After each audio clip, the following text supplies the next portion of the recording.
देखो ଶିଖରେ ଆପଣଙ୍କୁ ସ୍ୱାଗତ। ଆଜି ମୁଁ ଆପଣଙ୍କ ପାଇଁ ନେଇ ଆସିଛି ଦେଶ ବିଦେଶର 30ଟି ଗୁରୁତ୍ୱପୂର୍ଣ୍ଣ ଖବର। ଆପଣଙ୍କୁ ଅନୁରୋଧ ଭିଡ଼ିଓଟିକୁ ସମ୍ପୂର୍ଣ୍ଣ ଦେଖିବେ। ଭଲ ଲାଗିଲେ ଏହାକୁ ଲାଇକ୍ ଓ ସେୟାର ନିଶ୍ଚୟ କରିବେ। ନମ୍ବର 1 ପ୍ରଚାର ସରିଲା। ଗୁରୁବାର ସକାଳେ ଭୋଟ। ଉପନିର୍ବାଚନ ପାଇଁ ସରିଲା ପ୍ରଚାର। ଶେଷ ଦିନରେ କମ୍ପିଲା ଧାମନଗର। ନଭେମ୍ବର 3ରେ ମତଦାନ କରିବେ ଭୋଟର। ମଙ୍ଗଳବାର ଶେଷ ଦିନରେ ସମସ୍ତ ଦଳ ନିଜ କଳବଳ କୌଶଳ ମଇଦାନରେ ଶକ୍ତି ପ୍ରଦର୍ଶନ କରିଛନ୍ତି। କଂଗ୍ରେସ ପ୍ରାର୍ଥୀ ବାବା ହରେକୃଷ୍ଣ ସେଠୀଙ୍କ ପାଇଁ କଂଗ୍ରେସ ମଙ୍ଗଳବାର ଜୋରଦାର ପ୍ରଚାର କରିଛି। ପିସିସି ସଭାପତି ଶରଦ ପଟ୍ଟନାୟକ, ଏଆଇସିସିର ସମ୍ପାଦକ ରୁଦ୍ର ରାଜୁ, ବିଧାୟକ ସୁର ରାଉତରାୟଙ୍କ ସହିତ ବହୁ ହେଭିୱେଟ୍ ନେତା ପ୍ରଚାର କରିଛନ୍ତି। ଅନ୍ୟପଟେ ବିଜେଡି ମଧ୍ୟ ସେଠାରେ ନିଜ ଆସନ ଅଧିକାର ପାଇଁ ଜୋରସୋର ପ୍ରଚାର କରିଛି। ଦଳର ହେଭିୱେଟ୍ ନେତା ତଥା ରାଜ୍ୟସଭା ସାଂସଦ ସୁଲତା ଦେଓ ପ୍ରଚାର କରିଥିବା ଦେଖିବାକୁ ମିଳିଛି। ସେହିପରି ପ୍ରାର୍ଥୀ ଅବନ୍ତୀଙ୍କ ପାଇଁ ଓଡ଼ିଆ ଅଭିନେତ୍ରୀ ତଥା ଷ୍ଟାର କ୍ୟାମ୍ପେନର ବର୍ଷା ପ୍ରିୟଦର୍ଶିନୀ ମଧ୍ୟ ପ୍ରଚାର କରିଛନ୍ତି। ଏଥିରେ ବିଜେପି ମଧ୍ୟ ପଛରେ ପଡ଼ିନି। ଦଳ ତାର ହେଭିୱେଟ୍ ନେତା ପ୍ରତାପ ଷଡ଼ଙ୍ଗୀ ଓ ଷ୍ଟାର କ୍ୟାମ୍ପେନର ଅଭିନେତ୍ରୀ ପିଙ୍କି ପ୍ରଧାନ ମାଧ୍ୟମରେ ପ୍ରଚାର କରିଥିଲା। ପ୍ରାର୍ଥୀ ସୁରଜ ସୂର୍ଯ୍ୟବଂଶୀଙ୍କ ପାଇଁ ନେତାମାନେ ଭୋଟ ଭିକ୍ଷା କରିଥିଲେ। ନମ୍ବର 2 ଆରମ୍ଭ ହେଲା ଇ ଟଙ୍କା ପ୍ରଚଳନ। ପ୍ରଥମ ଦିନରେ 275 କୋଟିର ନେଣଦେଣ। ପୂର୍ବ ଘୋଷଣା ଅନୁସାରେ ଭାରତୀୟ ରିଜର୍ଭ ବ୍ୟାଙ୍କ ପକ୍ଷରୁ କାଲି ଡିଜିଟାଲ ଟଙ୍କା ଇ ଟଙ୍କାର ପରୀକ୍ଷାମୂଳକ ପ୍ରଚଳନ ଆରମ୍ଭ ହୋଇଛି। ଏହି ପାଇଲଟ ପ୍ରକଳ୍ପ ମାଧ୍ୟମରେ ଡିଜିଟାଲ ଟଙ୍କାର ବିଭିନ୍ନ ଦିଗ ଉପରେ ନଜର ରଖାଯାଇଛି। ପ୍ରାରମ୍ଭିକ ସୂଚନା ଅନୁସାରେ ପ୍ରଥମ ଦିନରେ ଏହା ନିର୍ଭୁଲ ଭାବେ କାମ କରିଛି। ମୋଟ ପ୍ରାୟ 275 କୋଟି ଟଙ୍କାର 50ଟି ସରକାରୀ ବଣ୍ଡ କାରବାର ଏହା ମାଧ୍ୟମରେ କରାଯାଇଥିଲା। ଆଗକୁ ଏହି ପରୀକ୍ଷାମୂଳକ ପ୍ରୟୋଗର ପରିସର ବଢ଼ାଯାଇ ଅନ୍ତର୍ଜାତୀୟ ନେଣଦେଣ ହୋଲସେଲ କାରବାର ପାଇଁ ଏହାର ବ୍ୟବହାର କରାଯିବ। ମାସକ ମଧ୍ୟରେ ଡିଜିଟାଲ ଟଙ୍କାର ପାଇଲଟ ପ୍ରକଳ୍ପ ଆରମ୍ଭ ହେବ। କିଛି ସୀମିତ ଗ୍ରାହକ ସ୍ଥାନରେ ଏହାର ପରୀକ୍ଷାମୂଳକ ପ୍ରଚଳନ କରାଯିବ। ନମ୍ବର 3 ଆୟକର ରିଟର୍ଣ୍ଣ ପାଇଁ ଆସିବ ଗୋଟିଏ ଫର୍ମ। ଆୟକର ରିଟର୍ଣ୍ଣ ଫାଇଲ କରିବା ପ୍ରକ୍ରିୟାକୁ ସରଳ କରିବାକୁ କେନ୍ଦ୍ରୀୟ ପ୍ରତ୍ୟକ୍ଷ ଟିକସ ବୋର୍ଡ ଅର୍ଥାତ ସିବିଡିଟି ଅଧୀନସ୍ଥ ଆୟକର ବିଭାଗ ପକ୍ଷରୁ ଏକ ନୂଆ ପ୍ରସ୍ତାବ ଦିଆଯାଇଛି। ଆୟକର ରିଟର୍ଣ୍ଣ ଫାଇଲ କରିବାକୁ ଭିନ୍ନ ଭିନ୍ନ ଫର୍ମ ବଦଳରେ ଗୋଟିଏ ଫର୍ମ ପ୍ରଚଳନ ପାଇଁ ପ୍ରସ୍ତାବ ଦିଆଯାଇଛି। ଏନେଇ ସବୁ ପକ୍ଷ ଲୋକମାନଙ୍କ ମତାମତ ଆହ୍ୱାନ କରାଯାଇଛି। ଆସନ୍ତା ଡିସେମ୍ବର 15 ସୁଦ୍ଧା ଲୋକମାନେ ଏ ପ୍ରସଙ୍ଗରେ ନିଜର ମତାମତ ଦେଇପାରିବେ। ପ୍ରସ୍ତାବିତ ନୂଆ ଫର୍ମରେ ଭର୍ଚୁଆଲ ଡିଜିଟାଲ ଆସେଟ୍ ଅର୍ଥାତ କ୍ରିପ୍ଟୋକରେନ୍ସି ଇତ୍ୟାଦି ସମ୍ପର୍କରେ ସୂଚନା ପ୍ରଦାନ ପାଇଁ ଏକ ସ୍ୱତନ୍ତ୍ର ସ୍ଥାନ ରହିବ। ଟ୍ରଷ୍ଟ ଓ ଅଣଲାଭକାରୀ ସଂସ୍ଥା ଅର୍ଥାତ ଏନଜିଓ ବ୍ୟତୀତ ଅନ୍ୟ ସମସ୍ତ ପ୍ରକାରର ଟିକସଦାତାମାନେ ଏହି ଫର୍ମ ବ୍ୟବହାର କରି ଆୟକର ରିଟର୍ଣ୍ଣ ଫାଇଲ କରିପାରିବେ। ଏବେ ଆୟକର ରିଟର୍ଣ୍ଣ ପାଇଁ 7ଟି ଭିନ୍ନ ଭିନ୍ନ ପ୍ରକାରର ଫର୍ମ ବ୍ୟବହାର କରିବାକୁ ପଡୁଛି। ଆଇଟିଆର ଫର୍ମ 1 ସହଜ, ଆଇଟିଆର ଫର୍ମ 4 ସୁଗମ ମାଧ୍ୟମରେ ଅଧିକାଂଶ ଛୋଟ ମଧ୍ୟମ ଧରଣର ଟିକସଦାତାମାନେ ଆୟକର ଦେଇପାରୁଛନ୍ତି। ନମ୍ବର 4 ବାଲିଯାତ୍ରା ପାଇଁ ଶେଷ ପର୍ଯ୍ୟାୟ ପ୍ଲଟ ବୁକିଂ ଆରମ୍ଭ। କଟକ ବାଲିଯାତ୍ରା ପାଇଁ ମଙ୍ଗଳବାର ଠାରୁ ଶେଷ ପର୍ଯ୍ୟାୟ ପ୍ଲଟ ବୁକିଂ ଆରମ୍ଭ ହୋଇଛି। ଯେଉଁ ପ୍ଲଟଗୁଡ଼ିକ ନିଲାମି ପରେ ବଳି ପଡ଼ିଥିଲା, କାଲିଠାରୁ ସେହି ପ୍ଲଟଗୁଡ଼ିକର ସ୍ପଟ ବୁକିଂ ଓ ଅକ୍ସନ କରାଯାଉଛି। ଯେଉଁ ବ୍ୟବସାୟୀମାନେ ସାଧାରଣ ନିଲାମି ବେଳେ ବାଦ ପଡ଼ିଯାଇଥିଲେ, ସେମାନଙ୍କୁ ଏହି ସ୍ପଟ ଅକ୍ସନରେ ଅଗ୍ରାଧିକାର ଦିଆଯାଉଛି। ଅନ୍ୟପଟେ ବାଲିଯାତ୍ରାର ଅନେକ ପୁରୁଣା ବ୍ୟବସାୟୀ ନିଲାମରେ ପ୍ଲଟ ନ ପାଇ ଫେରି ଯାଉଥିବା ଦେଖାଯାଇଛି। କାଲି ବଳି ପଡ଼ିଥିବା ପ୍ରାୟ 250ଟି ପ୍ଲଟର ସ୍ପଟ ନିଲାମି ଆରମ୍ଭ ହୋଇଛି। ଅନ୍ୟପଟେ ବାଲିଯାତ୍ରା ପଡ଼ିଆରେ ପ୍ରସ୍ତୁତି ତ୍ୱରାନ୍ୱିତ ହୋଇଛି। ନମ୍ବର 5 ଅଲିଭ ରିଡଲେଙ୍କ ପ୍ରଜନନ ଆରମ୍ଭ। ଏହିସବୁ ମୁହାଣରେ ମାଛଧରା ମନା। ଅଲିଭ ରିଡଲେ କଇଁଛଙ୍କ ପ୍ରଜନନ ପ୍ରକ୍ରିୟା ଆରମ୍ଭ ହୋଇଛି। ତେଣୁ ଏହି କଇଁଛଙ୍କ ସୁରକ୍ଷା ପାଇଁ କାଲିଠାରୁ ବିଭିନ୍ନ ମୁହାଣରେ ମାଛଧରା ଉପରେ କଟକଣା ଲାଗୁ କରାଯାଇଛି। ଏହି କଟକଣା ନଭେମ୍ବର 1ରୁ ମେ ମାସ 31 ତାରିଖ ପର୍ଯ୍ୟନ୍ତ ବଳବତ୍ତର ରହିବ। ଓଡ଼ିଶାର ଦେବୀ ମୁହାଣ, ଧାମର ଓ ଋଷିକୁଲିଆ ମୁହାଣରେ କଇଁଛମାନେ ଅଣ୍ଡାଦାନ ଦେବାକୁ ଆସିଥାନ୍ତି। ଏଥିପାଇଁ ଏହି 7 ମାସ ସମୁଦ୍ର କୂଳରୁ 20 କିଲୋମିଟର ପର୍ଯ୍ୟନ୍ତ ଅଞ୍ଚଳରେ ମାଛ ଧରିବା ସହ ଯନ୍ତ୍ରଚାଳିତ ଡଙ୍ଗା, ଟ୍ରଲର ଓ ବୋଟ୍ ଆଦି ନିଷେଧ କରାଯାଇଛି। ଏହି ନିୟମକୁ କେହି ଭାଙ୍ଗିଲେ ଜେଲ୍ ଓ ଜରିମାନା କରାଯିବ ବୋଲି ନୋଟିସ୍ ଜାରି କରାଯାଇଛି। କଇଁଛଙ୍କ ସୁରକ୍ଷା ଦୃଷ୍ଟିରୁ ସରକାରଙ୍କ ପକ୍ଷରୁ ପ୍ରତିବର୍ଷ ଏଭଳି କଟକଣା ଲଗାଯାଇଥାଏ। ତେବେ ଏପରି କଟକଣାକୁ ନେଇ ଚିନ୍ତାରେ ପଡ଼ିଯାଇଛନ୍ତି ମତ୍ସ୍ୟଜୀବୀ ପରିବାର। କଟକଣା ଯୋଗୁଁ ସେମାନଙ୍କ ବ୍ୟବସାୟ ପ୍ରଭାବିତ ହେବ ବୋଲି ସେମାନେ ଅଭିଯୋଗ କରିଛନ୍ତି। ପାଣିପାଗ ସୂଚନା ନଭେମ୍ବର 5ରେ ଘୂର୍ଣ୍ଣିବଳୟ, 7ରେ ଲଘୁଚାପ ସମ୍ଭାବନା। ଆସନ୍ତା ନଭେମ୍ବର 5ରେ ଘୂର୍ଣ୍ଣିବଳୟ, 7 ସୁଦ୍ଧା ଦକ୍ଷିଣ ପଶ୍ଚିମ ବଙ୍ଗୋପସାଗରରେ ଲଘୁଚାପ ସୃଷ୍ଟି ସମ୍ଭାବନା।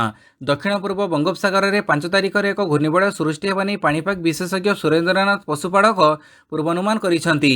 ତେବେ ଓଡ଼ିଶାରେ ଏହାର ପ୍ରଭାବ ନେଇ ନଭେମ୍ବର 7 ସୁଦ୍ଧା ସ୍ପଷ୍ଟ ଚିତ୍ର ମିଳିପାରେ ବୋଲି ବିଶେଷଜ୍ଞ କହିଛନ୍ତି।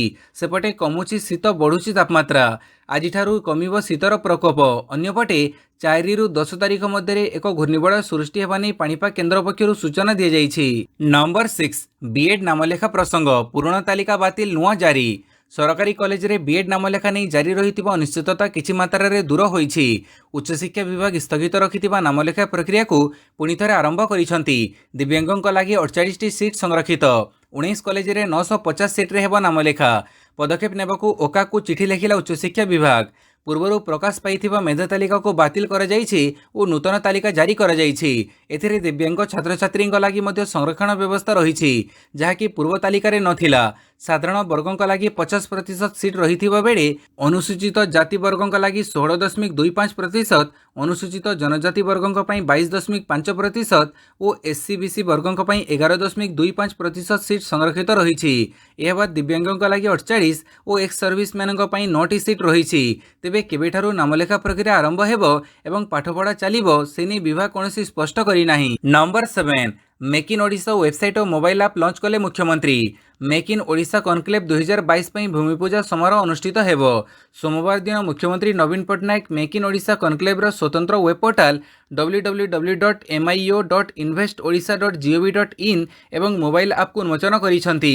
କନକ୍ଲେଭ୍କୁ ସଫଳ କରିବା ଲାଗି ମିଳିତ ଭାବେ କାର୍ଯ୍ୟ କରିବାକୁ ସେ ସବୁ ବିଭାଗକୁ କହିଛନ୍ତି। ମେକ୍ ଇନ୍ ଓଡ଼ିଶା ୱେବସାଇଟ୍ ଓ ମୋବାଇଲ୍ ଆପ୍ ଲଞ୍ଚ କଲେ ମୁଖ୍ୟମନ୍ତ୍ରୀ ନବୀନ ପଟ୍ଟନାୟକ। ପ୍ରତିନିଧିମାନେ ସର୍ବଦଳୀୟ ଅଧିବେଶନ, ଥିମେଟିକ୍ ଅଧିବେଶନ, ବ୍ୟବସାୟ ନେତୃତ୍ୱ ଆଲୋଚନା, ସେକ୍ଟରାଲ ଅଧିବେଶନ ଏବଂ ପୋର୍ଟାଲରେ ବକ୍ତାମାନଙ୍କ ସବିଶେଷ ତଥ୍ୟ ପାଇପାରିବେ। ସେହିପରି କନକ୍ଲେଭ୍ ପାଇଁ ପ୍ରତିନିଧିମାନେ ପଞ୍ଜୀକୃତ କରି ଭ୍ରମଣ ସମୟରେ ସେମାନଙ୍କର ଯାତ୍ରା ଏବଂ ରହଣି ବୁକ୍ କରିପାରିବେ।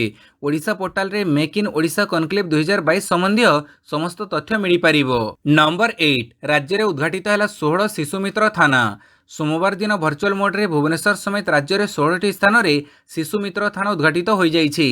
SFSL କାର୍ଯ୍ୟାଳୟ ପରିସରରେ ଅନୁଷ୍ଠିତ ଏହି କାର୍ଯ୍ୟକ୍ରମରେ ମୁଖ୍ୟ ଅତିଥି ଭାବେ ଗୃହମନ୍ତ୍ରୀ ତୁଷାରକାନ୍ତି ବେହେରା ଯୋଗ ଦେଇଥିଲେ। ଏହି ଅବସରରେ ମନ୍ତ୍ରୀ ଶ୍ରୀ ବେହେରା କହିଥିଲେ, ମୁଖ୍ୟମନ୍ତ୍ରୀଙ୍କ ଦକ୍ଷ ନେତୃତ୍ୱରେ ଓଡ଼ିଶା ଜାତୀୟ ସ୍ତରରେ ହିଂସାମୁକ୍ତ ରାଜ୍ୟ ଭାବେ ସୁନାମ ସୃଷ୍ଟି କରିପାରିଛି। ପୁଲିସ ହେଉଛି ମହିଳା ଶିଶୁମାନଙ୍କର ବନ୍ଧୁ।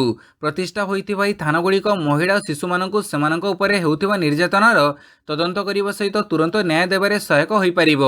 ଆଗାମୀ ଦିନରେ ଆହୁରି 20ଟି ଶିଶୁମିତ୍ର ଥାନା ଖୋଲିବାକୁ ଯୋଜନା ରହିଛି। ନମ୍ବର 9, ଛତିଶା ନିଯୋଗ ବୈଠକ। ଚନ୍ଦ୍ରଗ୍ରହଣ ପାଇଁ ପରିବର୍ତ୍ତନ ହେଲା ଶ୍ରୀମନ୍ଦିର ନୀତି ନିର୍ଘଣ୍ଟ।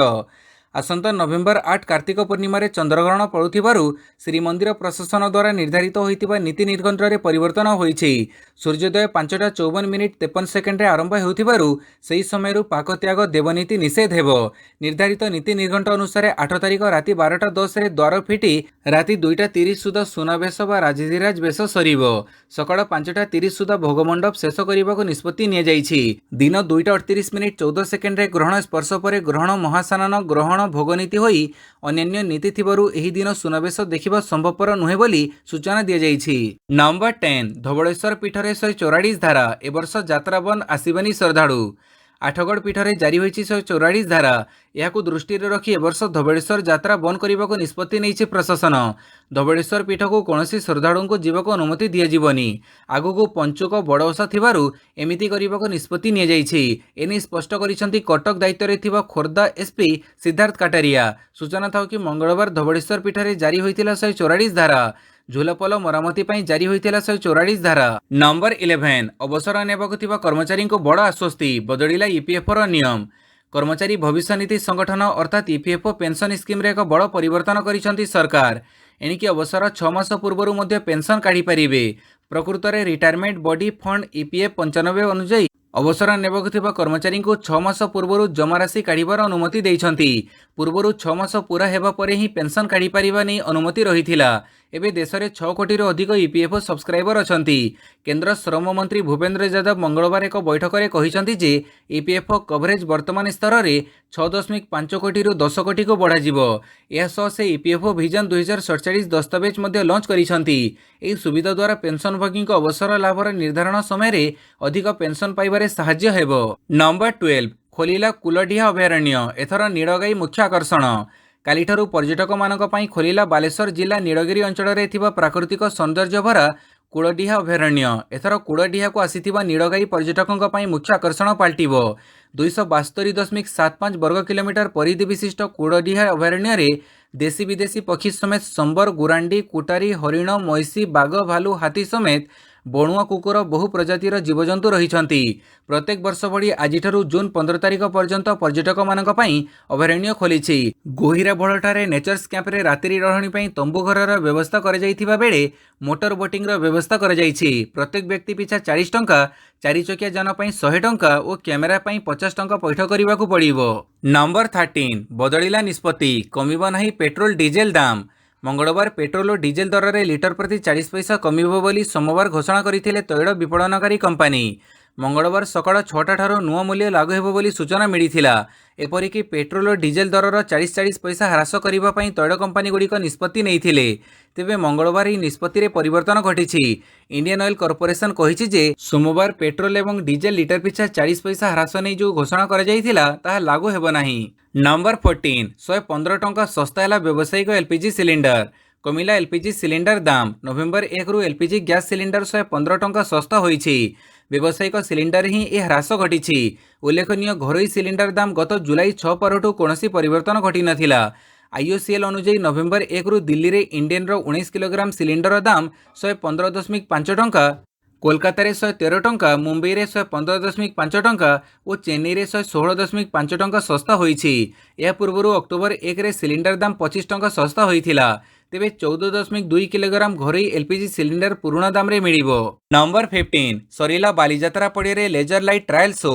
बालीजात्रा को चलित वर्ष एक भिन्न ढंग से भिन्न रूप से दर्शकों पाखे पहुंचाई प्रशासन पक्षर लेजर लाइट शो व्यवस्था कर लेजर लाइट शो रे लाइट एंड साउंड व्यवहार करी कटकर ऐतिह्य स्थान और महान व्यक्तित्व जीवनी को नहीं एक प्रदर्शनी एने काली बालीजात्रा पड़िया लेजर लाइट शो ट्रायल कर ट्रायल रे प्रथमे 3D एनिमेशन और परे महात्मा गांधी जीवनी और कटक गस्तर दृश्य प्रदर्शन कर दिल्ली आसिथिबा टीम महानदी पानी रे एहाकू काली ट्रायल करिसंती। बालीजात्रा समय लाइट एंड साउंड माध्यम 8 दिन धरी प्रतिदिन संध्यारे मागणारे दर्शक यार मजा नहीं पारिबे। महानदी पानी रे एक स्क्रीन बा परदा लाइट प्रोजेक्टर माध्यम वीडियो एवं साउंड सहित प्रदर्शनी ट्रायल कर जाइछि। नंबर 16 2023 रे राज्य सरकारी कर्मचारी को मिलिबो 105 दिन छुट्टी। राज्य सरकार 2023 मसीहा निमंते काली सरकारी कार्यालय और कर्मचारी छुट्टी तालिका घोषणा करिसंती। रविवार द्वितीय और चतुर्थ शनिवार को मिसई जड़े कर्मचारी निश्चित 105 दिन छुट्टी पाई परिबे। एथिरे कर्मचारी को मिलुथुबा गोटे इच्छा दिन छुट्टी बा ऑप्शनल हॉलिडे मध्य शामिल अछि। काली राजस्व विपर्यय प्रशमन विभाग पक्षरु जारी विज्ञप्ति अनुसार 2023 मसीहा कैलेंडर वर्ष रे राज्यर समस्त सरकारी ऑफिस और राजस्व मजिस्ट्रेट कोर्ट पई एही छुट्टी निर्देशनामा लागू हेबो। 2023 कैलेंडर वर्ष रे 27 दिन सरकारी छुट्टी थिबा बेले इच्छा दिन छुट्टी भावे 7टी छुट्टी दिन घोषणा कर जाइछि। अर्थात 28टी छुट्टी जड़े कर्मचारी को मिलुथिबा बेले 53टी रविवार और 24टी द्वितीय और चतुर्थ शनिवार को मिसेइले 2023 मसीहा कैलेंडर वर्ष रे मोट 105 दिन छुट्टी निश्चित मिलिबो। नंबर 17 4 ऑफिसर को बहिष्कार और अन्य 4 जन को बाध्यतामूलक अवसर। दुर्नीति रे संपृक्त थिबा अभियोग रे राज्य सरकार 14 जन सरकारी ऑफिसर विरुद्ध रे कार्यानुष्ठान ग्रहण करिसंती। 4 जन ऑफिसर को चाकरी बहिष्कार करिथिबा बेले अन्य 4 जन को बाध्यतामूलक अवसर देइछंती। सेहिपरि अन्य 6 जनकर पेंशन अवसरकालीन सुविधा सुजोग को बंद करने निष्पत्ति नैछंती। राज्य सरकार एपर्यंत मोट 187 जन दुर्नीतिग्रस्त सरकारी ऑफिसर और कर्मचारी विरुद्ध रे एभली कार्यानुष्ठान ग्रहण करिसंती। नंबर 18 मोरबी दुर्घटना स्थल परिदर्शन कले मोदी, ढांकी दिया जाइथिला ओरेवा बोर्ड। गुजरात मोरबी पोल दुर्घटना 141 जनकर मृत्यु होईछि। दुर्घटना पर यार रक्षणाबेक्षण दायित्व नहीं कंपानी अजंता अर्थात ओरेवा ग्रुप उपरे प्रश्न उठुछि। प्रधानमंत्री दुर्घटना रे आहत लोकंको हालचाल जानिबा पई मोरबी रे पहुंचिसंती। एहा पूर्वरु मोरबी ब्रिज रो किछि फोटो सामना को आसीछि जोथिरे ओरेवा ग्रुप रो होर्डिंग को कपड़ा घोड़ई दिया जाइथिबार देखा जाइछि। तेबे केवल दुर्घटना स्थल रे कंपानी रो नाम फड़क नुहे अहमदाबाद रे ओरेवा ग्रुप कार्यालय एवं ओरेवा फार्म हाउस रे मध्ये ताला झुलुथिबार देखा जाइछि। उल्लेखयोग्य जे ओरेवा कंपानी पोलर रक्षणाबेक्षण लागि 15 वर्ष निमंते कॉन्ट्रैक्ट हासिल करिसंती। एही कंपानी कांथ घंटा बल्ब तैयारी करे। 7 मास पूर्वे कंपानी रक्षणाबेक्षण काम third party Dev Prakash solution को देइथिला। नंबर 19 गुजरात रे रहुतबा पड़ोसी देशर अल्प संख्यकों को मिलिबा नागरिकता। पड़ोसी देशरू भारत आसिथिबा अल्प संख्यकों को मिलिबा भारतीय नागरिकता। एने केंद्र सरकार निष्पत्ति नैछंती। पाकिस्तान, अफगानिस्तान एवं बांग्लादेश आसी गुजरात रे रहुतबा हिंदू, सिख, बौद्ध, जैन, पारसी एवं ख्रीस्टियानों को भारतीय नागरिकता देबा पई केंद्र सरकार निष्पत्ति नैछंती। नागरिकता आईन 1955 आधार रे एही निष्पत्ति लागू करे जाइछि। गुजरात विधानसभा निर्वाचन पूर्व केंद्र सरकार एही निष्पत्ति को नहीं एवं चर्चा जोर धरिछि।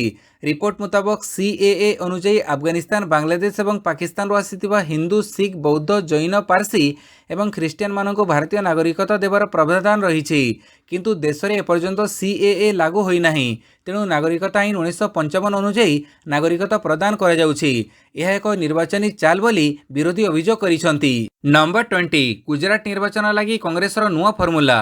କଂଗ୍ରେସର ନବନିର୍ବାଚିତ ରାଷ୍ଟ୍ରୀୟ ଅଧ୍ୟକ୍ଷ ମଲ୍ଲିକାର୍ଜୁନ ଖଡ଼ଗେ ତାଙ୍କ ଦାୟିତ୍ୱ ଗ୍ରହଣ କରିବା ପରେ ସିଧା ନିର୍ବାଚନର ସମ୍ମୁଖୀନ ହୋଇଛନ୍ତି। ଏଣୁ ଆହ୍ୱାନକୁ ଦୃଷ୍ଟିରେ ରଖି ହିମାଚଳ ଓ ଗୁଜରାଟ ନିର୍ବାଚନ ଲାଗି ରଣନୀତି ପ୍ରସ୍ତୁତ କରିଛନ୍ତି। ରଣନୀତି ଅନୁସାରେ ଗୁଜରାଟ ନିର୍ବାଚନରେ ପ୍ରଧାନମନ୍ତ୍ରୀ ନରେନ୍ଦ୍ର ମୋଦି ଓ ଅମିତ ଶାହଙ୍କ ମୁକାବିଲା ଲାଗି ଅଶୋକ ଗେହଲଟ ଓ ପାଇଲଟଙ୍କୁ ମଇଦାନକୁ ଓହ୍ଲାଇଛନ୍ତି। କଂଗ୍ରେସ ପାର୍ଟି ନିଜର ଷ୍ଟାର ପ୍ରଚାରକଙ୍କ ସୂଚୀ ଜାରି କରିଛି, ଯେଉଁଥିରେ ମୁଖ୍ୟମନ୍ତ୍ରୀ ଅଶୋକ ଗେହଲଟଙ୍କୁ ବରିଷ୍ଠ ପର୍ଯ୍ୟବେକ୍ଷକ କରାଯାଇଛି। ତେବେ ସବୁଠୁ ଯାହା ଖାସ୍ କଥା ତାହା ହେଉଛି ପୂର୍ବତନ ରାଜସ୍ଥାନ ଉପମୁଖ୍ୟମନ୍ତ୍ରୀ ସଚିନ ପାଇଲଟ ଷ୍ଟାର ପ୍ରଚାରକ କରାଯିବ। ବର୍ତ୍ତମାନ ପାଇଲଟ ନା କ୍ଷମତାରେ ଅଛନ୍ତି ନା ସଂଗଠନରେ, ତଥାପି ତାଙ୍କ ଉପରେ ପାର୍ଟି ଆସ୍ଥା ସ୍ଥାପନ କରିଛି। ଗୁଜରାଟ ଓ ହିମାଚଳରେ ଆଗାମୀ ମାସରେ ନିର୍ବାଚନ ହେବାକୁ ଅଛି। ସେପଟେ ରାଜସ୍ଥାନ କଂଗ୍ରେସରେ ଚାଲିଥିବା ଅସନ୍ତୋଷକୁ ଦୂର କରିବା ଲାଗି ମଧ୍ୟ ନୂଆ କଂଗ୍ରେସ ଅଧ୍ୟକ୍ଷ ତାଙ୍କର ଚାଲ ଚଢ଼େଇ ଦେଇଛନ୍ତି। ନମ୍ବର 21 ମୋଦିଙ୍କ ହସ୍ପିଟାଲ ଗସ୍ତ ପାଇଁ ଲାଗିଲା ୱାଟର କୁଲର, କିନ୍ତୁ ବାହାରିଲାନି ପାଣି। ଝୁଲାପୋଲ ଭୁଷୁଡ଼ିବା ଘଟଣାକୁ ନେଇ ଚର୍ଚ୍ଚାରେ ଥିବା ଗୁଜରାଟ ମୋରବୀର ସ୍ୱାସ୍ଥ୍ୟ ଭିତ୍ତିଭୂମି କେମିତି ଅଛି ତାର ଏକ ଅପ୍ରିୟ ସତ୍ୟ ସାମ୍ନାକୁ ଆସିଛି। ଝୁଲାପୋଲ ଦୁର୍ଘଟଣାରେ ଆହତ ହୋଇଥିବା ଲୋକମାନେ ମୋରବୀ ସରକାରୀ ହସ୍ପିଟାଲରେ ଚିକିତ୍ସିତ ହେଉଛନ୍ତି। କାଲି ଆହତଙ୍କୁ ଦେଖିବାକୁ ପ୍ରଧାନମନ୍ତ୍ରୀ ନରେନ୍ଦ୍ର ମୋଦି ହସ୍ପିଟାଲ ଯାଇଥିଲେ। ହସ୍ପିଟାଲର ଭିତ୍ତିଭୂମି ଠିକ୍ ଥିବା ସମସ୍ତଙ୍କୁ ଜଣାଇବା ପାଇଁ ପ୍ରଶାସନ ମୁନ୍ନାଭାଇ MBBS ଫିଲ୍ମ ଢଙ୍ଗରେ ଜୋରଦାର ପ୍ରସ୍ତୁତି କରିଥିଲା। ଏହି କ୍ରମରେ ହସ୍ପିଟାଲରେ ତରବରିଆ ଭାବେ ରାତାରାତି 4ଟି ୱାଟର କୁଲର ଲଗାଯାଇଥିଲା।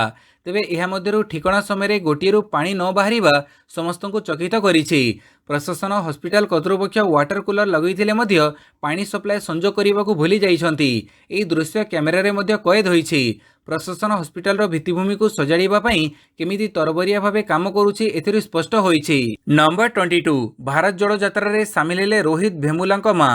ଭାରତ ଯୋଡ଼ୋ ଯାତ୍ରାର 55ତମ ଦିନରେ ହାଇଦ୍ରାବାଦରେ ପହଞ୍ଚିଛନ୍ତି କଂଗ୍ରେସ ସାଂସଦ ରାହୁଲ ଗାନ୍ଧୀ। ମଙ୍ଗଳବାର କଂଗ୍ରେସର ଭାରତ ଯୋଡ଼ୋ ଯାତ୍ରାରେ ସାମିଲ ହୋଇଛନ୍ତି ରୋହିତ ଭେମୁଲାଙ୍କ ମା। 2016 ମସିହାରେ ହାଇଦ୍ରାବାଦ ବିଶ୍ୱବିଦ୍ୟାଳୟର ଦଳିତ ଛାତ୍ର ରୋହିତ ଭେମୁଲା ଆତ୍ମହତ୍ୟା କରିଥିଲେ। ସେହି ସମୟରେ ଏହାକୁ ନେଇ ଏକ ବଡ଼ ଆନ୍ଦୋଳନ ହୋଇଥିଲା। ତେଲେଙ୍ଗାନାରେ ରାହୁଲ ଗାନ୍ଧୀଙ୍କ ଭାରତ ଯୋଡ଼ୋ ଯାତ୍ରା ଆଉ 6 ଦିନ ହେବାକୁ ଥିବା ବେଳେ ଏଠାରେ ତାଙ୍କୁ ପ୍ରବଳ ଜନସମର୍ଥନ ମିଳିଛି। ଏଠାରେ ତାଙ୍କୁ ଅନେକ ସାମାଜିକ ସଂଗଠନ, ସ୍ୱେଚ୍ଛାସେବୀ NGO ଏବଂ ଶ୍ରମିକ ସଂଗଠନର ସମର୍ଥନ ମିଳିଛି। ରୋହିତ ଭେମୁଲାଙ୍କ ମା ରାଧିକା ଏଥିରେ ସାମିଲ ହେବା ପରେ ରାହୁଲ ଗାନ୍ଧୀ ଟ୍ୱିଟ୍ କରିଛନ୍ତି। ରାହୁଲ ଲେଖିଛନ୍ତି, ରୋହିତ ଭେମୁଲା ସାମାଜିକ ଭେଦଭାବ ଏବଂ ଅନ୍ୟାୟ ବିରୁଦ୍ଧରେ ମୋର ସଂଘର୍ଷର ପ୍ରତୀକ ଅଛନ୍ତି ଏବଂ ରହିବେ। ରୋହିତଙ୍କ ମାଙ୍କୁ ଭେଟିବା ପରେ ଏହି ଯାତ୍ରା ଲକ୍ଷ୍ୟ ହାସଲ ଦିଗରେ ବଢ଼ିବା ପାଇଁ ନୂଆ ଉତ୍ସାହ ଏବଂ ମନକୁ ନୂଆ ଶକ୍ତି ମିଳିଛି। ନମ୍ବର 23 ଜଳୁଛି ୟୁକ୍ରେନ, 24 ଘଣ୍ଟାରେ 60ଟି କ୍ଷେପଣାସ୍ତ୍ର ମାଡ଼। ୟୁକ୍ରେନ ଉପରେ ଘନ ଘନ କ୍ଷେପଣାସ୍ତ୍ର ମାଡ଼ କରିଚାଲିଛି ରୁଷ। ଏହାଫଳରେ ରାଜଧାନୀ କିଭ୍ ସମେତ ଅନ୍ୟାନ୍ୟ ସହରରେ ବ୍ୟାପକ କ୍ଷୟକ୍ଷତି ହେବାରେ ଲାଗିଛି। ୟୁକ୍ରେନର ପ୍ରମୁଖ ସମ୍ବାଦ ସରବରାହ ସଂସ୍ଥା ୟୁକ୍ରେନ ଫର୍ମ ପକ୍ଷରୁ କୁହାଯାଇଛି ଯେ ଗତ 24 ଘଣ୍ଟାରେ ୟୁକ୍ରେନ ଉପରେ ରୁଷ ପକ୍ଷରୁ 60ଟି କ୍ଷେପଣାସ୍ତ୍ର ମାଡ଼ କରାଯାଇଛି ଓ 15 ଥର ବିମାନ ଆକ୍ରମଣ କରାଯାଇଛି। ପ୍ରାୟ 50ଟି ଜନବସତି ଉପରେ ରୁଷ ପକ୍ଷରୁ ଆକ୍ରମଣ କରାଯାଇଛି। ପୁଣି କେତେକ ସହରରେ ଲୋକମାନଙ୍କୁ ରୁଷ ସୈନ୍ୟମାନେ ବଳପୂର୍ବକ ନିଜ ଘରୁ ବିତାଡ଼ିତ କରୁଥିବା ଜଣାଯାଇଛି। ଖେର୍ସନ ଅଞ୍ଚଳରେ ଡିନପ୍ରୋ ନଦୀ ନିକଟରେ ଥିବା ଆପାର୍ଟମେଣ୍ଟଗୁଡ଼ିକରୁ ଲୋକମାନଙ୍କୁ ବାହାର କରିଦିଆଯାଇଛି। ନମ୍ବର 24 ଅକ୍ଟୋବରରେ GST ସଂଗ୍ରହରେ ରେକର୍ଡ। ଅକ୍ଟୋବର ସାମଗ୍ରୀ ଓ ସେବା କର ସଂଗ୍ରହ 1.5 ଲକ୍ଷ କୋଟି ଟଙ୍କା ପାର ହୋଇଯାଇଛି। କେବଳ ଅକ୍ଟୋବର ମାସରେ 1,51,718 କୋଟି ଟଙ୍କା ସଂଗ୍ରହ ହୋଇଛି। ଏହା ଏପର୍ଯ୍ୟନ୍ତର ଦ୍ୱିତୀୟ ସର୍ବାଧିକ GST ସଂଗ୍ରହ ବୋଲି କୁହାଯାଇଛି। ଏହା ପୂର୍ବରୁ ଏପ୍ରିଲ 2022ରେ ସବୁଠୁ ଅଧିକ GST ସଂଗ୍ରହ ହେଉଥିବାର ରେକର୍ଡ ହୋଇଛି। ତେବେ ଅକ୍ଟୋବରରେ 16.6% ବୃଦ୍ଧି ହୋଇ 1.52 ଲକ୍ଷ କୋଟି ଟଙ୍କାରେ ପହଞ୍ଚିଛି। ଲଗାତାର ଅଷ୍ଟମ ଥର GST କଲେକ୍ସନ 1.4 ଲକ୍ଷ କୋଟି ଟଙ୍କା ପାର କରିଛି, ଯାହା ସରକାରଙ୍କ ଲାଗି ବାସ୍ତବିକ ଆଶ୍ୱସ୍ତିକର। ଅକ୍ଟୋବରରେ ସଂଗୃହୀତ ମୋଟ GSTରୁ 26,039 କୋଟି ଟଙ୍କା CGST ବାବଦକୁ ଆଦାୟ ହୋଇଥିବା ବେଳେ SGSTର ଯୋଗଦାନ 33,396 କୋଟି ଟଙ୍କା ହୋଇଥିବା ବେଳେ IGST 81,778 କୋଟି ଟଙ୍କା ଆଦାୟ ହୋଇଛି। ଏଥିରେ ଇମ୍ପୋର୍ଟ ଗୁଡ୍ସ ବାବଦରେ 37,297 କୋଟି ଟଙ୍କା ମିଳିଥିବା ବେଳେ 10,505 ସେସ୍ ବାବଦକୁ ଆଦାୟ ହୋଇଛି। ନମ୍ବର 25 28 ବର୍ଷୀୟ ରାପରଙ୍କୁ ଗୁଳିମାରି ହତ୍ୟା। ହଲିଉଡର ପ୍ରସିଦ୍ଧ ରାପର ମିଗୋସର ତୃତୀୟ ମେମ୍ବର ଟେକଅଫ୍କୁ ଗୁଳିମାରି ହତ୍ୟା କରାଯାଇଛି। 28 ବର୍ଷୀୟ ରାପର ଟେକଅଫ୍ଙ୍କ ପ୍ରକୃତ ନାମ କିର୍ସନିକ୍ ଖାଲିବଲ ଥିଲା। ଟେକଅଫ୍କୁ ଗୁଳିମାଡ଼ ସମୟରେ ଟେକଅଫ୍ଙ୍କ ଦୁଇ ସହଯୋଗୀ କୁଆଉ ଏବଂ ଅଫ୍ସେଟ୍ ମଧ୍ୟ ତାଙ୍କ ସହ ରହିଥିଲେ। ଦୁଇ ସହଯୋଗୀ ମଧ୍ୟ ଗୁଳିମାଡ଼ର ଶିକାର ହୋଇଥିଲେ। ସେମାନଙ୍କୁ ଗୁରୁତର ଅବସ୍ଥାରେ ହସ୍ପିଟାଲରେ ଭର୍ତ୍ତି କରାଯାଇଥିଲା। ଉଭୟଙ୍କ ସ୍ୱାସ୍ଥ୍ୟାବସ୍ଥା ଗୁରୁତର ରହିଛି। ସେପଟେ ଟେକଅଫ୍ଙ୍କ ମୃତ୍ୟୁରେ ତାଙ୍କର ଫ୍ୟାନ୍ ଶୋକ ମନାଉଛନ୍ତି। ରାପର ଟେକଅଫ୍, କୁଆଉ ଏବଂ ଅଫ୍ସେଟ୍ଙ୍କ 19 ଘଣ୍ଟା ପୂର୍ବରୁ ମେସି ଗୀତ ରିଲିଜ୍ ହୋଇଥିଲା। ନମ୍ବର 26 ପର୍ଯ୍ୟଟକଙ୍କ ପାଇଁ ଖୋଲିଲା ଶିମିଳିପାଳ ଜାତୀୟ ଉଦ୍ୟାନ। କାଲିଠାରୁ ପର୍ଯ୍ୟଟକଙ୍କ ପାଇଁ ଶିମିଳିପାଳ ଜାତୀୟ ଉଦ୍ୟାନ ଖୋଲିଛି। କାଲି ସକାଳ 6ଟାରୁ ସକାଳ 9ଟା ମଧ୍ୟରେ ପର୍ଯ୍ୟଟକମାନେ ବାରିପଦା ପଟୁ ପିଠାବଟା ଗେଟ୍ ଏବଂ ଯଶୀପୁର ପଟୁ କାଡ଼ିଆଣି ଗେଟ୍ ଦେଇ ପ୍ରବେଶ କରିପାରିବେ। 35ଟି ଚାରିଚକିଆ ଯାନ କାଡ଼ିଆଣି ତନଖି ଫାଟକ ଯଶୀପୁର ଦେଇ ଓ ବାକି 25ଟି ଗାଡ଼ି ପିଠାବଟା ତନଖି ଫାଟକ ଦେଇ ଭିତରକୁ ଯାଇପାରିବ। ରାତ୍ରି ଯାପନ ପାଇଁ ପର୍ଯ୍ୟଟକଙ୍କୁ ଆଗୁଆ ଅନଲାଇନ୍ ବୁକିଂ କରିବାକୁ ପଡ଼ିଛି। ଗୋଟିଏ ଦିନରେ ପ୍ରଥମେ ଆସିଥିବା 35ଟି ଚାରିଚକିଆ ଯାନ କାଡ଼ିଆଣି ତନଖି ଫାଟ ଯଶୀପୁର ଦେଇ ଓ ବାକି 25ଟି ଗାଡ଼ି ପିଠାବଟା ତନଖି ଫାଟକ ଦେଇ ଭିତରକୁ ଯାଇପାରିବ। ପର୍ଯ୍ୟଟକମାନେ ପିଠାବଟା ଓ ଯଶୀପୁର ବୁକିଂ କାଉଣ୍ଟରରୁ ସକାଳ 6ଟାରୁ 9ଟା ମଧ୍ୟରେ ଅନୁମତିପତ୍ର ସଂଗ୍ରହ କରିବାକୁ କୁହାଯାଇଛି। ଭିତରକୁ ପଲିଥିନ୍, ରନ୍ଧା ଖାଦ୍ୟ, ମାଦକ ଦ୍ରବ୍ୟ ନେବାକୁ ବାରଣ କରାଯାଇଛି। ଅପରାହ୍ନ 3ଟା ପୂର୍ବରୁ ପର୍ଯ୍ୟଟକମାନେ ଜୋରନ୍ଦା ଓ ବରେହି ପାଣି ଜଳପ୍ରପାତ ଓ ଅପରାହ୍ନ 4ଟା ପୂର୍ବରୁ ଚହଲା ଛାଡ଼ିବାକୁ ପଡ଼ିବ। ଦେବକୁଣ୍ଡକୁ ଯିବା ପାଇଁ ପ୍ରଥମ ଫାଟକରୁ ଅନୁମତିପତ୍ର ସକାଳ 7ଟାରୁ ଅପରାହ୍ନ 2ଟା ପର୍ଯ୍ୟନ୍ତ ଉପଲବ୍ଧ ହେବ। ନମ୍ବର 27 ବାଲେଶ୍ୱରରେ ରାଜ୍ୟ ସିନିୟର ଚେସ୍ ଚାମ୍ପିଅନସିପ୍ 5ରୁ Balasore club, Lions club of Balasore, saint city ଏବଂ ବାଲେଶ୍ୱର ଜିଲ୍ଲା ଚେସ୍ ଆସୋସିଏସନର ମିଳିତ ସହଯୋଗରେ ତଥା ଜାତୀୟ ଚେସ୍ ସଂଘ ତତ୍ତ୍ୱାବଧାନରେ 62ତମ ରାଜ୍ୟ ସିନିୟର ଚେସ୍ ପ୍ରତିଯୋଗିତା ଆସନ୍ତା ଶନିବାର 5 ତାରିଖ ସକାଳ 9ଟାରୁ ଆରମ୍ଭ ହୋଇ 8 ତାରିଖ ପର୍ଯ୍ୟନ୍ତ ଚାଲିବ। ଏହି ପ୍ରତିଯୋଗିତାରେ ପ୍ରତ୍ୟେକ ଖେଳାଳି ସୁଇସ୍ ଲିଗ୍ ପଦ୍ଧତିରେ 8ଟି ଲେଖାଏଁ ମ୍ୟାଚ୍ ଖେଳିବାକୁ ସୁଯୋଗ ପାଇବେ। ପ୍ରତି ମ୍ୟାଚ୍ ପାଇଁ ଜଣେ ଖେଳାଳିଙ୍କୁ 90 ମିନିଟ୍ ସମୟ ମିଳିବ। ଅଂଶଗ୍ରହଣ କରିବାକୁ ଆଗ୍ରହୀ ପ୍ରତିଯୋଗୀମାନେ 250 ଟଙ୍କା ଦେଇ AICF ପଞ୍ଜୀକରଣ କରିବାକୁ ପଡ଼ିବ ଏବଂ 500 ଟଙ୍କା ଅନଲାଇନରେ ପୈଠ କରି ଏହି ମାନ୍ୟତାପ୍ରାପ୍ତ ଖେଳରେ ଭାଗ ନେଇପାରିବେ। ଭାଗ ନେବା ପାଇଁ ଚାହୁଁଥିବା ଖେଳାଳିମାନେ ଐଶ୍ୱର୍ଯ୍ୟ କୁମାର ସେନାପତିଙ୍କୁ ସ୍କ୍ରିନ୍ ଉପରେ ଥିବା ନମ୍ବରରେ କଲ୍ କରି ଯୋଗାଯୋଗ କରିପାରିବେ। ନମ୍ବର 28 ଶ୍ରୀଲଙ୍କାଠୁ ହାରି ବିଶ୍ୱକପରୁ ବିଦାୟ ହେଲା ଆଫଗାନିସ୍ତାନ ଟିମ୍। T20 ବିଶ୍ୱକପ 2022ରୁ ବିଦାୟ ହେଲା ଆଫଗାନିସ୍ତାନ ଟିମ୍।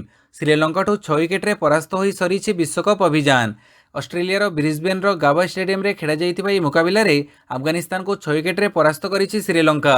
ମୋଟ 20 ଓଭରରେ 8ଟି ୱିକେଟ ହରାଇ ଆଫଗାନିସ୍ତାନ ଟିମ୍ 144 ରନ୍ କରିବାରେ ସକ୍ଷମ ହୋଇଥିଲା। ତେବେ 145 ରନ୍ର ଟାର୍ଗେଟକୁ ପିଛା କରି ପଡ଼ିଆକୁ ଓହ୍ଲାଇଥିଲା ଶ୍ରୀଲଙ୍କା ବାହିନୀ। 18.3 ଓଭରରେ 4 ୱିକେଟ ହରାଇ ଏହି ରନ୍କୁ ଚେଜ୍ କରିବାରେ ସଫଳ ହୋଇଥିଲା। ନମ୍ବର 29 T20 ବିଶ୍ୱକପରେ ସବୁଠୁ ଦ୍ରୁତ ଗତିରେ ବଲ୍ ପକାଇଲେ ମାର୍କଉଡ୍। ଇଂଲଣ୍ଡର ଦ୍ରୁତ ବୋଲର ମାର୍କଉଡ୍ ନ୍ୟୁଜିଲ୍ୟାଣ୍ଡ ବିପକ୍ଷ ମ୍ୟାଚରେ T20 ବିଶ୍ୱକପ 2022ର ସବୁଠୁ ଅଧିକ ବେଗରେ ବଲ୍ ପକାଇଛନ୍ତି। ନ୍ୟୁଜିଲ୍ୟାଣ୍ଡ ଇନିଂସର ଷଷ୍ଠ ଓଭର ଶେଷ ବଲ୍ରେ ମାର୍କଉଡ୍ ଏହି ବଲ୍ ପକାଇଥିଲେ। ମାର୍କଉଡ୍ଙ୍କ ଏହି ବଲ୍ରେ ଷ୍ଟ୍ରାଇକରରେ ଥିବା ନ୍ୟୁଜିଲ୍ୟାଣ୍ଡ ବ୍ୟାଟ୍ସମ୍ୟାନ୍ ଗ୍ଲେନ୍ ଫିଲିପ୍ସ ଚକିତ ହୋଇଥିଲେ। ଇନିଂସ ଷଷ୍ଠ ଓଭରରେ ମାର୍କଉଡ୍ ଘଣ୍ଟା ପ୍ରତି 150 କିଲୋମିଟର ବେଗ ଉପରେ 5ଟି ବଲ୍ ପକାଇଥିଲେ। ଷଷ୍ଠ ଓଭରରେ ଶେଷ ବଲ୍ରେ ମାର୍କ ନିଜ ସ୍ପିଡ୍ରେ ଗ୍ଲେନ୍ ଫିଲିପ୍ସଙ୍କୁ ଚକିତ କରିଥିଲେ। ସ୍ପିଡ୍ ଗନ୍ରେ ଏହି ବଲ୍ର ବେଗ ଘଣ୍ଟା ପ୍ରତି 155 କିଲୋମିଟର ଥିବା ମପା ଯାଇଥିଲା। ଏହା ପୂର୍ବରୁ ମାର୍କଉଡ୍ଙ୍କ ନାଁରେ ଏହି ଟୁର୍ଣ୍ଣାମେଣ୍ଟର ସବୁଠୁ speed ball 154 kilometre per hour ପକାଇବାର ରେକର୍ଡ ରହିଥିଲା। ନମ୍ବର 30 ଇଂଲଣ୍ଡ ଜିତିଲା, ପଏଣ୍ଟ ଟେବୁଲରେ ରୋମାଞ୍ଚ ବଢ଼ିଲା। ବିଶ୍ୱକପରେ ଏଯାଏଁ ଅପରାଜୟ ଥିବା ନ୍ୟୁଜିଲ୍ୟାଣ୍ଡ ଶେଷରେ ପରାସ୍ତ ହୋଇଛି। କାଲି ଜୋସ୍ ବଟଲରଙ୍କ ଇଂଲଣ୍ଡ ବେଶ୍ ଚମତ୍କାର ଢଙ୍ଗରେ ନ୍ୟୁଜିଲ୍ୟାଣ୍ଡକୁ ହରାଇ ଦେଇଛି।